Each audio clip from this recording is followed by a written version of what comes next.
Flicky has always been one of my favourite Sega characters. In this video I'm taking a look at the history of the original arcade game and how Flicky ended up being the first original Sonic character. The press coined the term climbing game as many early platformers used ladders and elevators to move players between platforms. It will take a leap in imagination to break this convention, and Donkey Kong provided it in 1981. Being the first video game to include a jumping character changed the landscape and moved the genre forward in ways nobody could have envisaged. The next big leap forward was taking the action from single screen to a scrolling environment. 5 months after Donkey Kong, Jump Bug was the first game to use scrolling in a platform game. You can jump the titular car around platforms while shooting enemies through several screens. It was advanced for its time as players moved vertically as well as horizontally.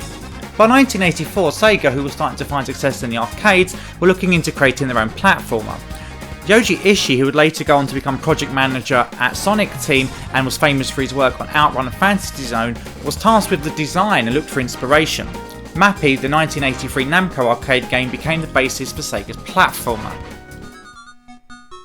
Originally titled Busty, Flicky was released in arcades in May 1984, a scrolling platform game that stars Flicky, who is on a mission to save his friends the Chirps from cats and lizards named Tigers and Iggies.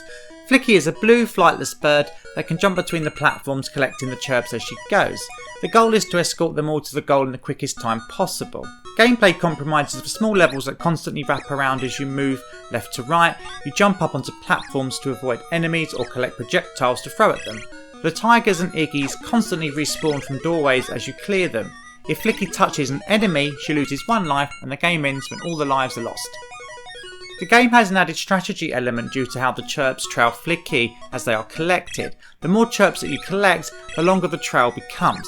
If the trail of chirps touches an enemy, it disperses back into the level and Flicky must collect them again. The chirps will stay in the area they were left but will randomly move about at times. If you deliver all the chirps to safety in one go, you're rewarded with bonus points. This leaves you with the risk versus reward mechanic that creates for frantic gameplay as you target the high score. Sega was starting to develop their arcade heritage and fast gameplay with Flicky, and this game is an early example of the colourful Sega style. Flicky provides a tough challenge across its 48 levels. Once these are completed, you start back at level 1 with increased enemies. Every so often you are greeted with a bonus stage. You increase your score by collecting the chirps in the net as they fall after being catapulted upwards by some cats. These bonus stages vary as you progress and are a welcome respite between the normal levels. There is not much more to the game. Its simple premise disguises intense hand-eye coordination gameplay that requires quick thinking and a little luck. The difficulty curve ramps up as you progress and more enemies flood the screen. To get through all the levels just once is an achievement, let alone repeating them over again. Following its success in arcades, a scaled down port of Flicky was ported to Sega's SG-1000 and several other Japanese home computers. This version does not play very well at all. It's very hard to handle the jumping as Flicky tends to bounce off random things that don't appear to be there, and it's hard to distinguish the cats at times, and I'm not too keen on the fact that some of the birds are just simple black and white. It's still an okay game for an early Master System game, but overall this is a pretty bad port. A second port that was more true to the original game was released for the Mega Drive or Genesis in 1991.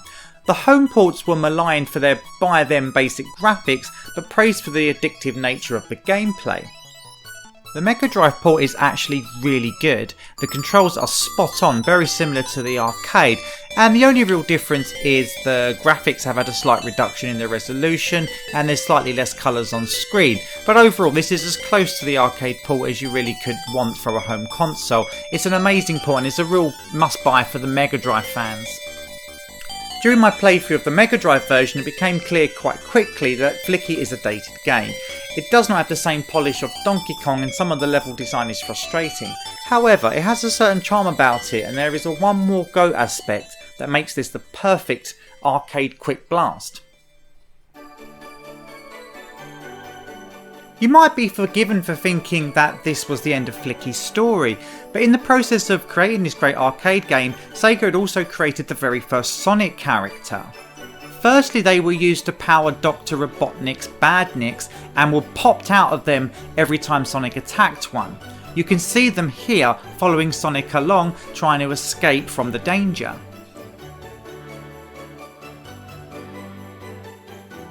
Flicky would then take on an even more important role in Sonic 3D Flicky's Island that was released on the Mega Drive and the Sega Saturn. This game can be seen as a spiritual successor of sorts to the original Flicky. In this game, Sonic must collect all the different Flickies, just like Flicky collected all the little chirps in the original game. They follow Sonic around and are integral to the game's mechanic of having to get to the next set of levels.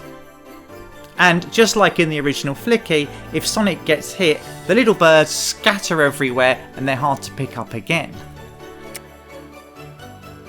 From humble origins, Flicky went on to become an integral part of one of Sega's most important franchises.